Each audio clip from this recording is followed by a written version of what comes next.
Howdy, friends. Teresa Shields Parker here.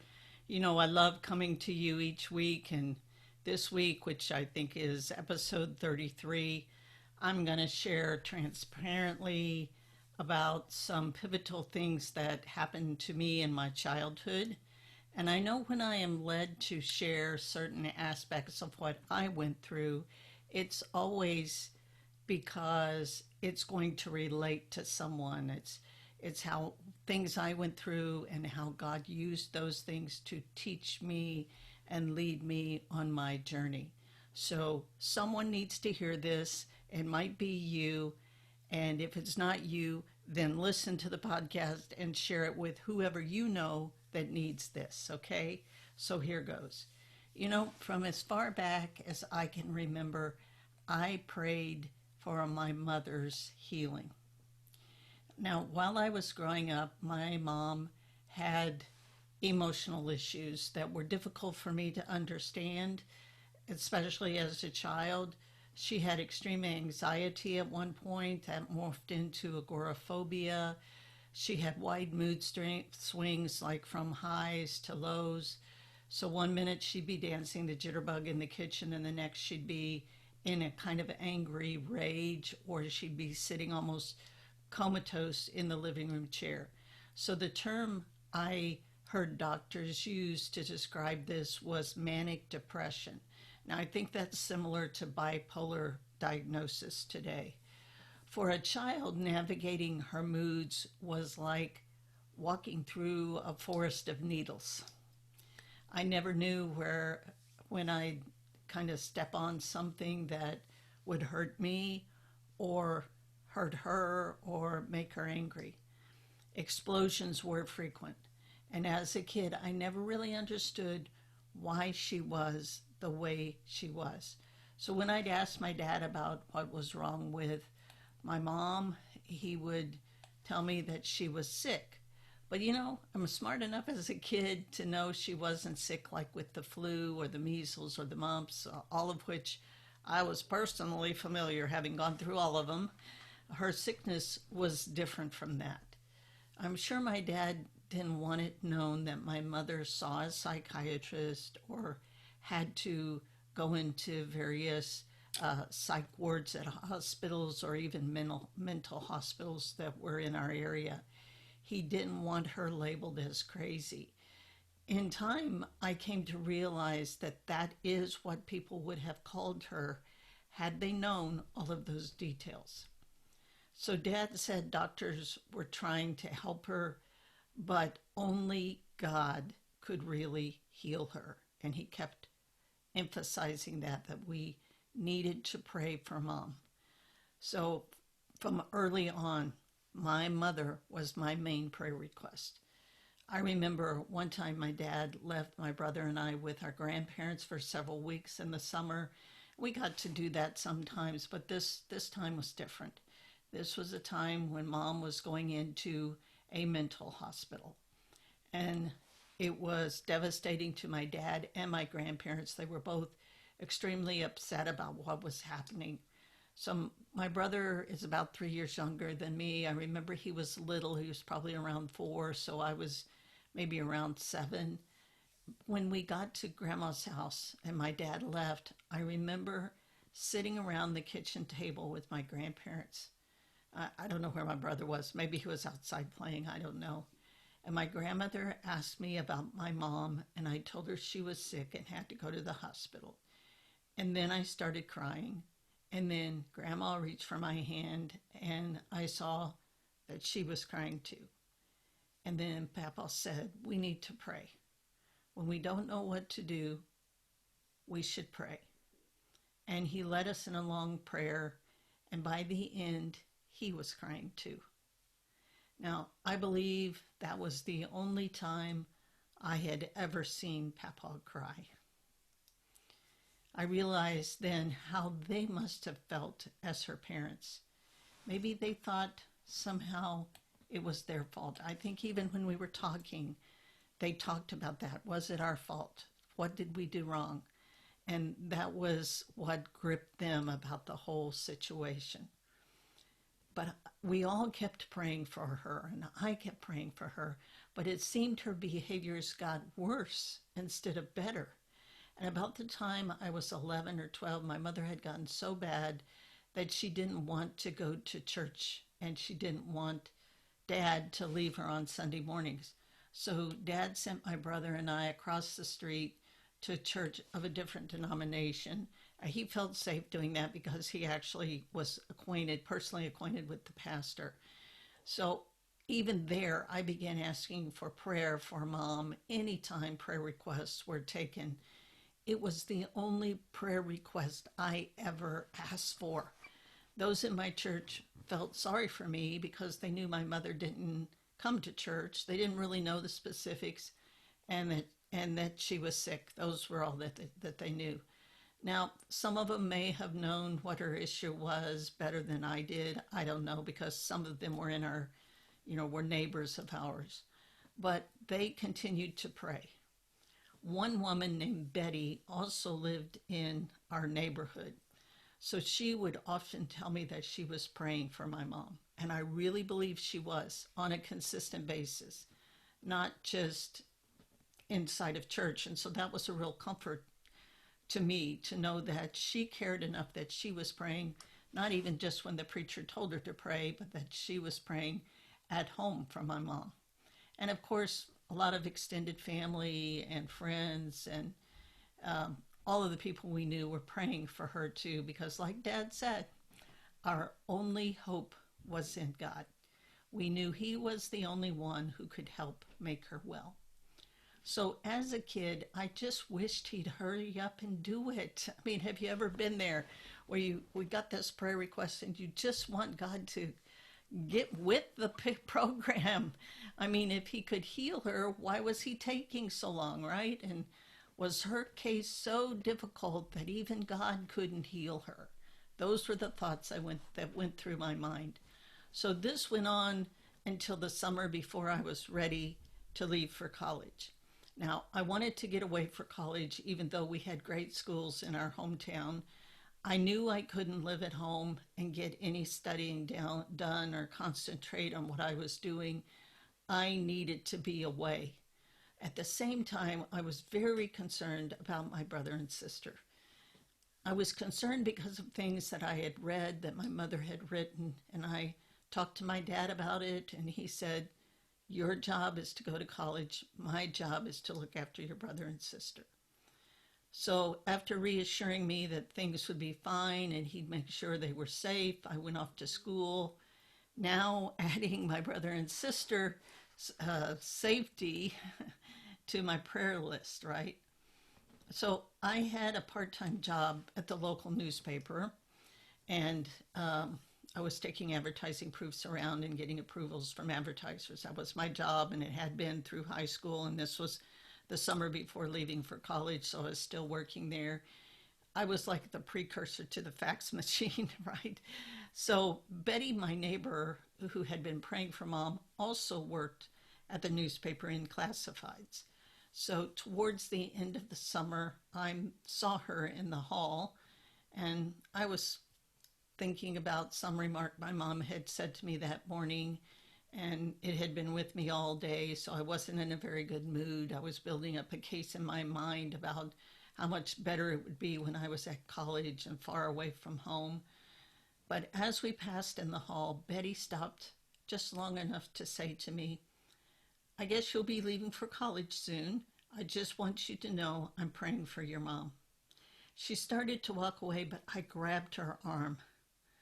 And I said, in a not so very nice tone of voice, "Betty, you can stop praying for my mom. I've prayed for her all my life. She's never going to get any better. God is never going to heal her. Don't waste your breath praying for her. She's a lost cause." And like the stubborn, angry teenager I was, I stomped away.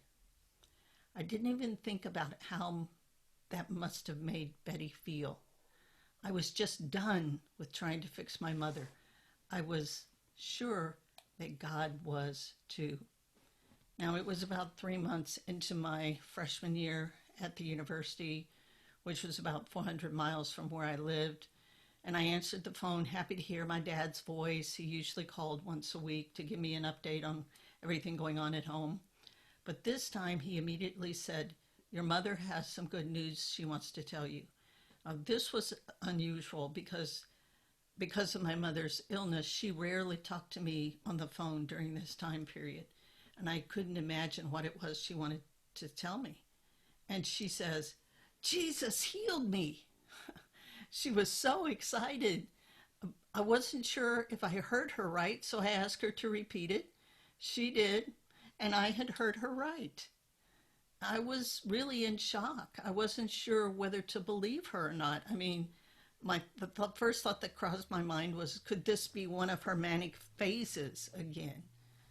But then she began to tell me what happened. She explained that a woman that she had known for at least 15 years at that point, that they'd gone to church with when she and Dad had lived in a different town, called her out of the blue. And she said, this woman told her, she said, there's a Full Gospel Businessmen's Fellowship meeting at a location close there to where Mom and Dad lived. And she said, I'm going to be there to pick you up at 7 and take you to the meeting. Now, my mother had not been out of the house in months at this point. She, my dad, and my sister all went to the meeting with this friend. The man was speaking on mental and emotional healing. After his message, he simply said, there are 3 people here tonight that God is going to touch and heal. And I want you to stand. My agoraphobic, anxious mother, who hated being singled out in a crowd, stood along with 2 other people. She told me it was like she could not stay seated. God just catapulted her out of her seat. And the man spoke to each of them separately and told them something different. But when he got to Mom, he said, God is going to touch you tonight, but it's not going to be an instantaneous healing. He will start the process, but he requires something of you as well. You have been trying to fit the Word of God into your life. Instead, you need to fit your life into the Word of God. You can't just search the Bible for a scripture that you can use to say you can do whatever it is that you want to do.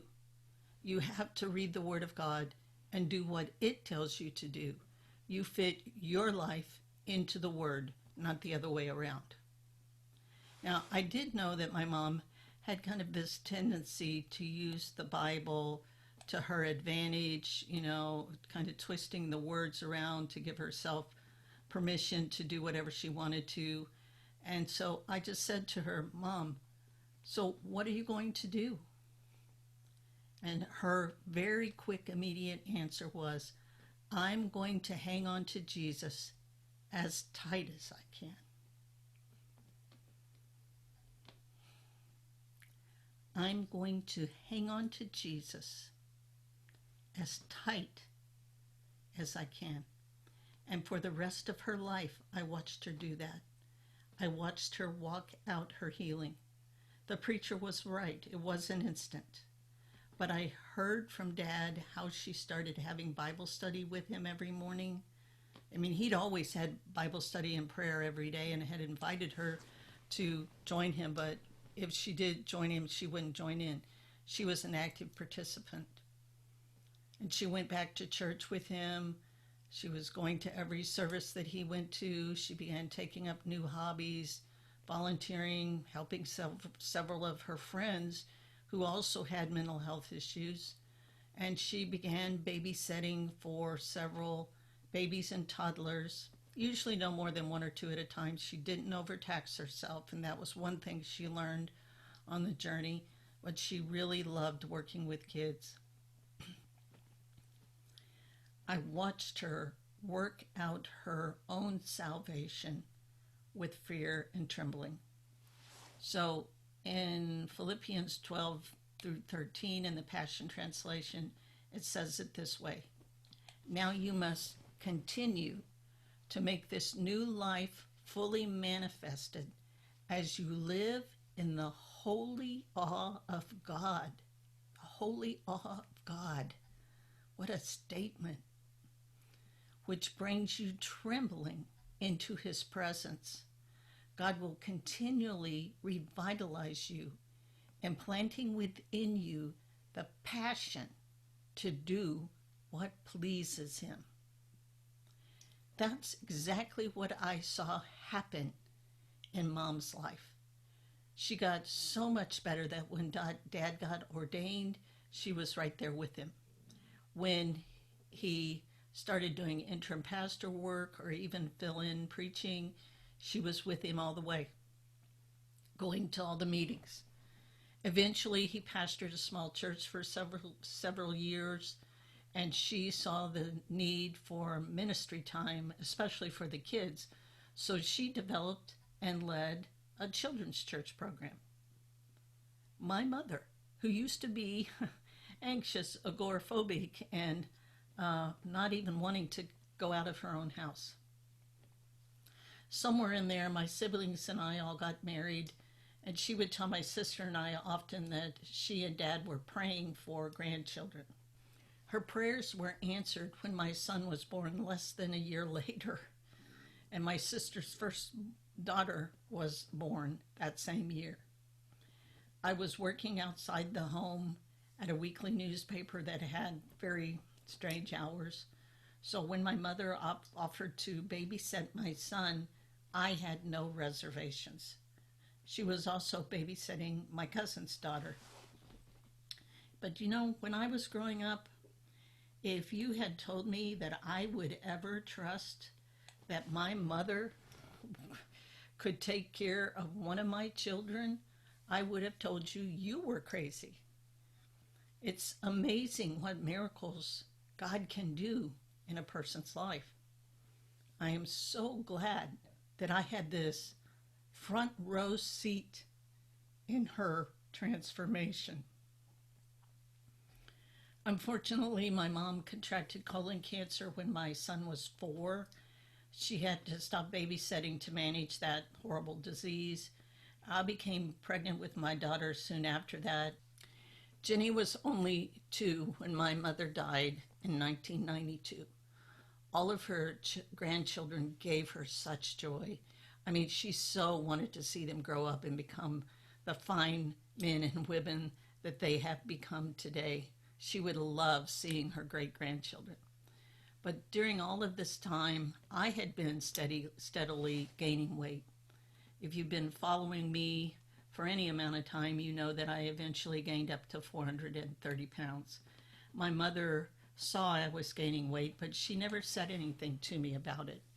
However, I know both she and Dad prayed about my physical health. When I finally got to the point where I hit rock bottom and understood that I was like an alcoholic, only with sugar, I faced this issue of figuring out how to overcome my addiction. It felt like an impossible task. I knew there were alcoholics and drug addicts who had taken every ounce of their willpower, courage, and internal fortitude to overcome their addiction, if they even overcame it in that way, and that with God's help, some of them could, but it was such a harrowing task. Giving up sugar felt as difficult as that. My addiction to sugar felt all-consuming. I loved sugar. It was my everything. It was my companion, it was my friend, it was my protection, my provision, my comfort. And after all this hit me and I faced walking out my journey, I wondered if I personally knew anyone who had faced impossible odds and come out the victor with God's help. Then I thought about my mom. Overcoming her mental and emotional illness was impossible without God's help. Then I remembered what I'd asked my mother the night that she told me what the preacher had said to her. I had asked her, "How are you going to do that?" And she said, "I'm going to hang on to Jesus as tight as I can." And that's just what she did.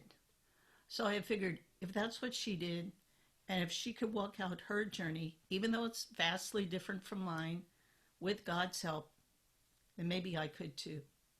And so that's what I began to do. Now you may be thinking there's a lot more to weight loss than just that. I'm a Christian and I want to lose weight, but I just can't figure it out.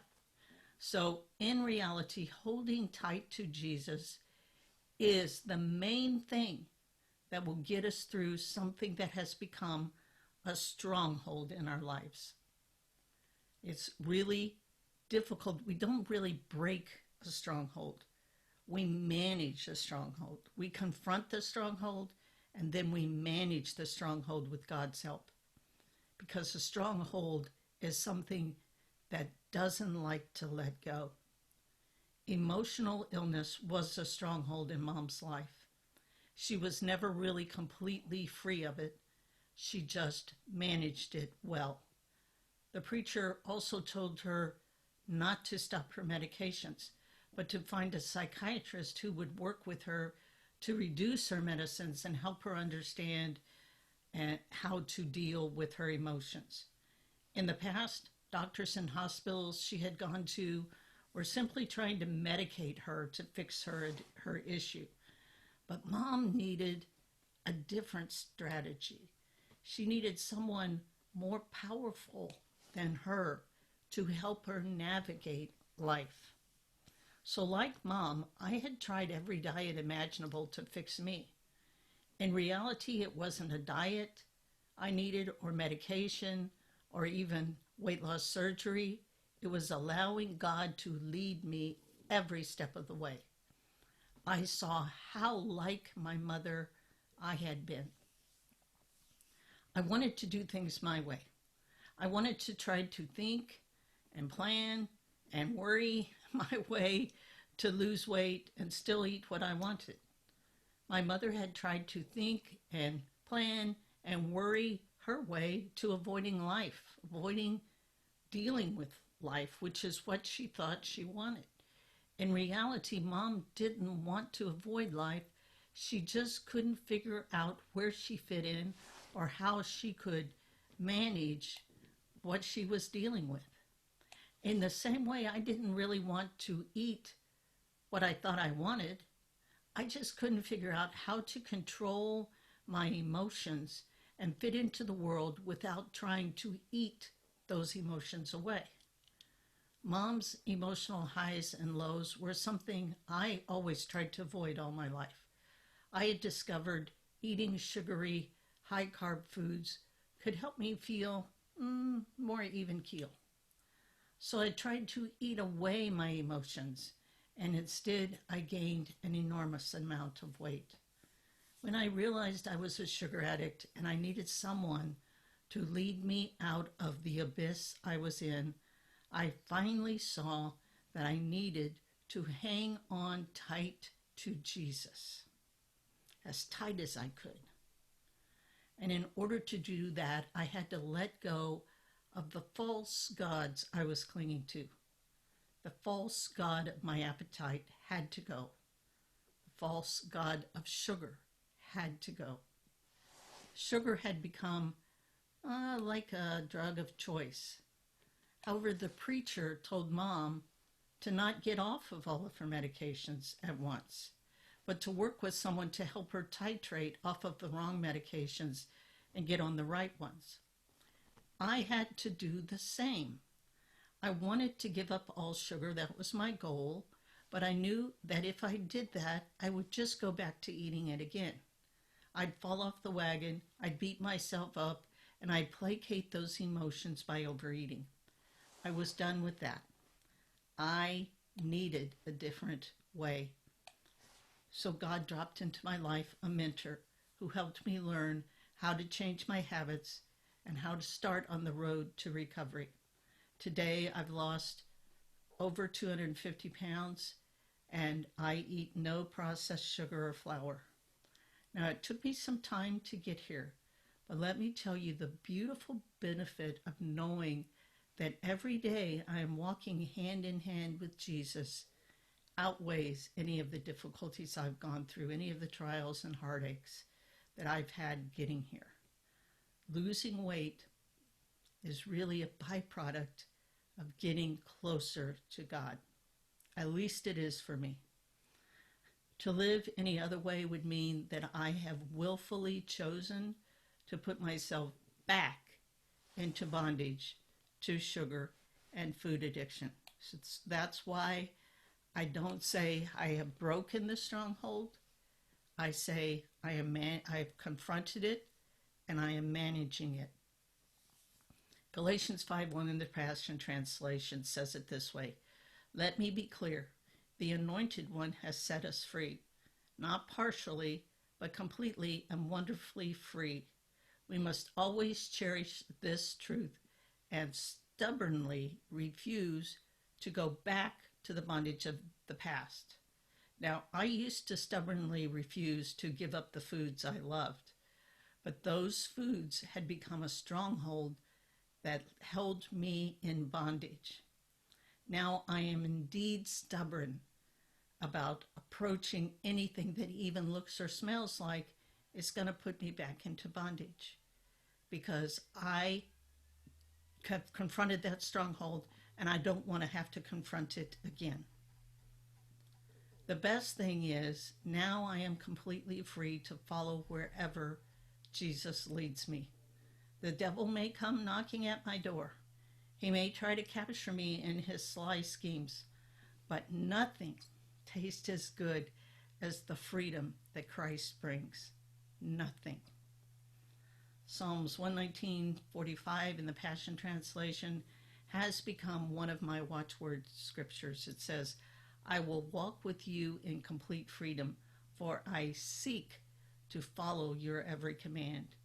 And if we're doing that, that's going to make all the difference in the world.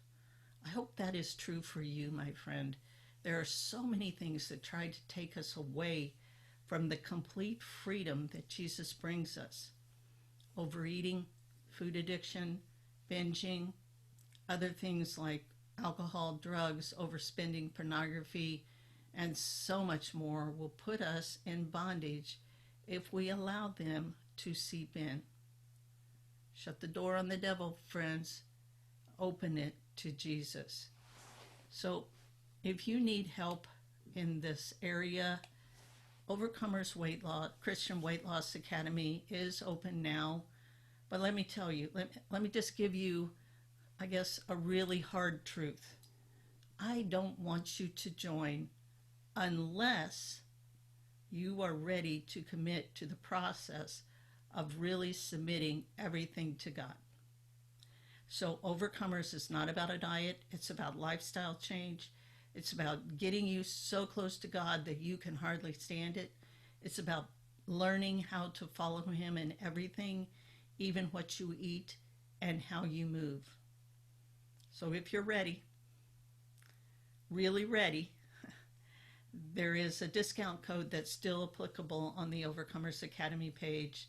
So to find that, go to teresashieldsparker.com /Overcomers Christian Weight Loss Academy, or better still, check out the link. Click on the link in the show notes below. We'd love to have you join. As always, it's been awesome visiting with you. I love coming to you every week. I also love hearing from you through reviews on Apple Podcasts or comments on my website. If you have a subject that you'd like for me to talk about on the podcast, please send me an email to info@teresashieldsparker.com and put podcast in the subject line. The email will also be down in the show notes. So until next week, hang on tight to Jesus and sweet grace for your journey.